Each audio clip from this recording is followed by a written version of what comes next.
Viewers আসসালামু আলাইকুম। সারা রাত আমরা অনেক আনন্দ করলাম। সারা রাত গায়ে হলুদ অনুষ্ঠান গেছে। এখন সকাল হয়ে গেছে। খুব ভোরে ভোরে সবার জন্য খিচুড়ি রান্না মামা করা মুখ হয়েছে। নদী আয় পড়ছে। সবাই খিচুড়ি খাচ্ছে, কারণ সারা রাত সবাই খুব আনন্দ ফুর্তি করে সবাই কিন্তু ক্লান্ত। আর তাছাড়া বিয়ে বাড়িতে সকালবেলা সব কাজ করলে কিন্তু কাজ শেষ হয় না, তাই রাত থেকেই কিন্তু সবাই কাজে লেগে পড়েছে। অনুষ্ঠানের ফাঁকে ফাঁকে কিন্তু কাজ চলেছে। গরু কাটা থেকে শুরু করে মুরগি বানানো সব কিছুই কিন্তু রাত্রে হয়েছে। তো এখন সকালবেলায় সবাই কিন্তু ক্ষুধা লেগেছে, তাই সবার জন্য কিন্তু খিচুড়ি রান্না করা হয়েছে। আর বিয়ে বাড়িতে সবার জন্য যেহেতু খিচুড়ি রান্না করা, এটা কিন্তু আসলে সবাই বাইরে বসে খাওয়া অন্যরকম আনন্দ। বিয়ে বাড়ির সব কিছুই আনন্দ।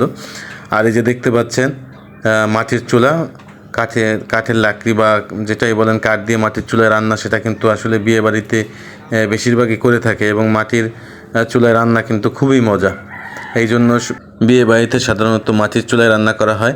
আর রান্নার জন্য সকল মশলা, পেঁয়াজ থেকে শুরু করে সবগুলোই কিন্তু আগেই কেটে রাখা হয়েছে। আর বাবুর্চিও কিন্তু রেডি, কারণ এখন যেহেতু ভোরবেলা আর দুপুরের মধ্যে খাবারের আয়োজন করতে হবে, তাই সবার আগে কিন্তু মাংস রান্না করতে হবে। আর মাংস রান্না করার জন্য বাবুর্চি সব মশলাগুলো একসাথে করে নিয়েছেন, যাতে কোনোগুলো সমস্যা বা শর্ট না পড়ে।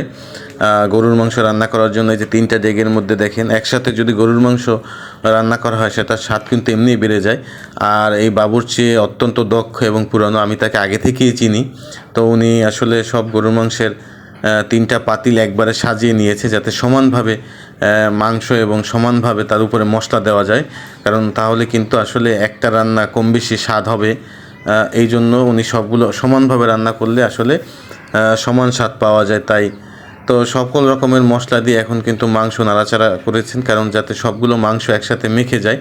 আর মাংস মাখিয়ে ম্যারিনেট করে কিছুক্ষণ রেখে দিলে সেটা কিন্তু নরম হয়। তো বাবুর্চি এই জন্য সকল মাংসগুলো মশলা দিয়ে আগে মাখিয়ে কিছুক্ষণ রেখে দিয়ে তারপরে মাটির চুলায় আসলে জাল দিতে হবে বা গরম করতে হবে। তো পুরো ভিডিওতে আপনাদের দেখাবো বিয়ে বাড়িতে মাংস কিভাবে রান্না করে এবং মাংসের কালার থেকে শুরু করে মাংসের স্বাদ কেমন। তো সব রকম মশলা দেওয়ার পরও বাবুর্চির মনে হয়েছে যে না, আরও কিছুটা কম হয়েছে, তাই উনি দেখে নিয়েছেন শেষবারের মতো। আর আপনাদের যদি মশলাগুলো দেখাই, দেখেন আসলে এখন তো আগে মশলা বাটা একটা সময় ছিল সকল রকমের মশলা কিন্তু বাটাবাটি করতে হতো।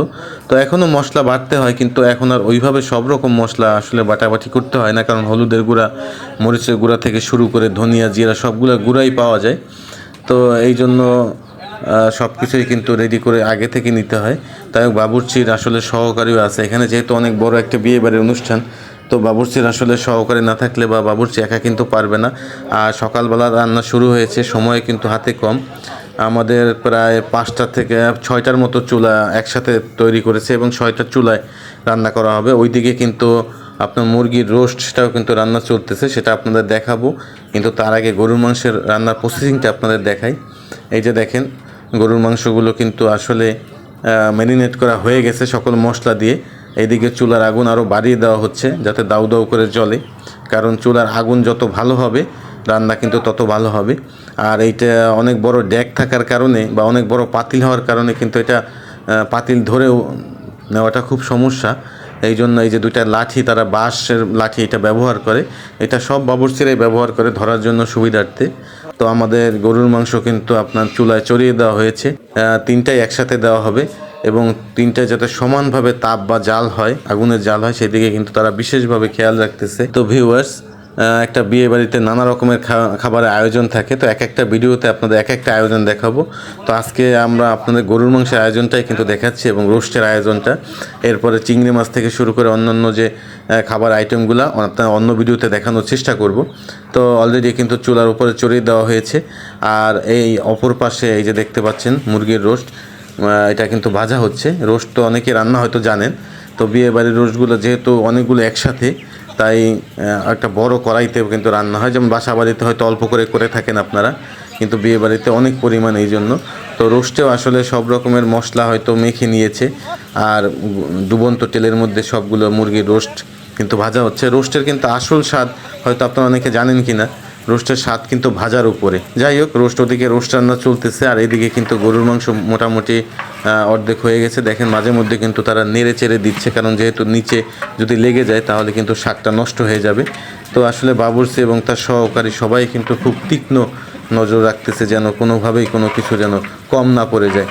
আপনারা যদি কাছে নিয়ে দেখায়, যেহেতু আগুনের অনেক তাপ, তাই কিন্তু কাছে যাওয়া যাচ্ছে না, কারণ এক একটা চুলা, এখানে 4-5টা চুলা কিন্তু একসাথে লাগানো। বুঝতেই পারছেন আসলে রান্না করা কিন্তু একটা শিল্প এবং কষ্টের। অনেক হয়তো মনে করেন রান্না করা কী এমন কষ্ট, তো রান্না করা কিন্তু আসলে একটা শিল্প। যারা রান্না করতে ভালোবাসেন তারাই জানেন। তো মোটামুটি রান্না প্রায় কিন্তু শেষ হয়ে গেছে। তো আমাকে দায়িত্ব দেওয়া হয়েছে বাবুর্চি যে আপনি একটু খেয়ে টেস্ট করে দেখেন। তো আমি এইভাবে টেস্ট করে দেখলাম, আসলে খুবই চমৎকার, খুবই চমৎকার, অসাধারণ, কি বলা, আপনাদের বলার ভাষা নাই, এত টেস্ট হয়েছে যে আপনাদের কি বলবো। তো আপনারা বিয়েবাড়ির দাওয়াত অনেকেই প্রায় সবাই খেয়ে থাকেন, কিন্তু রান্নার হয়তো ভিডিওটা বা রান্নার জায়গাটা সেখানে হয়তো দেখা হয় না।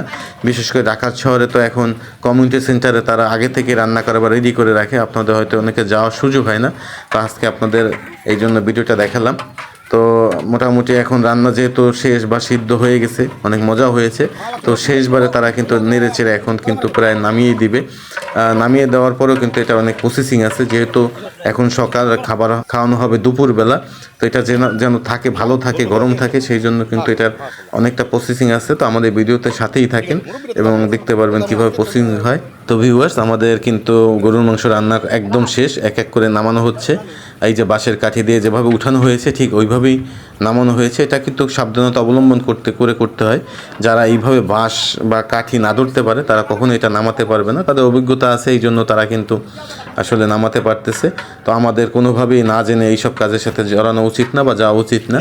তো আমাদের দ্বিতীয় ডেক সেটাও কিন্তু হয়ে গেছে, এটা একসাথে রাখা হচ্ছে, কারণ এরপরে কিছু মশলা আরও বাকি আছে, যেমন বেরেস্তা থেকে শুরু করে উপরে কয়লা দেওয়া। তো উপরে কয়লা দেওয়া অনেকেই জানেন, উপরে কয়লা দেওয়া থাকে। কয়লা দেওয়ার কারণ হচ্ছে এটা যখন ঢেকে রাখা হয় এর উপরে জলীয় বাষ্প উঠে এটার মধ্যে পানি পড়ে যেতে পারে বা পানি স্বাদ লাগতে পারে। এই জন্য উপরে যদি কয়লা দেওয়া হয় তাহলে কিন্তু এই যে জলীয় বাষ্পটা উঠবে সেটা কিন্তু এটা আবার নিমিষে শেষ হয়ে যাবে এবং মাংসের গুণগত মান এবং মাংস কিন্তু গরম থাকবে এবং অক্ষত থাকবে এবং সুন্দর থাকবে। তো মাংসের উপরে এই যে দেখেন সর্বশেষ যে প্রসেসিংটা সেটা হচ্ছে বেরেস্তা দিলে এটা স্বাদ অনেক বেড়ে যায়, এই জন্য বেরেস্তা ছিটিয়ে দেওয়া হয়েছে। এখন এটার উপরে কয়লা দিয়ে ঢেকে দিয়ে কয়লা দেওয়া হবে। এই যে সবগুলোই কিন্তু ঢেকে দেওয়া হচ্ছে, আর এই চুলা থেকে কয়লা নিয়ে এর উপরে এখন দিয়ে দেওয়া হবে। ভিউয়ার্স, ভিডিওগুলো ভালো লাগলে একটু লাইক দিয়ে দিবেন, আর আমাদের চ্যানেলটি যদি পারেন দয়া করে সাবস্ক্রাইব করে দিবেন। আজ এই পর্যন্তই, ভালো থাকবেন, সুস্থ থাকবেন, ধন্যবাদ।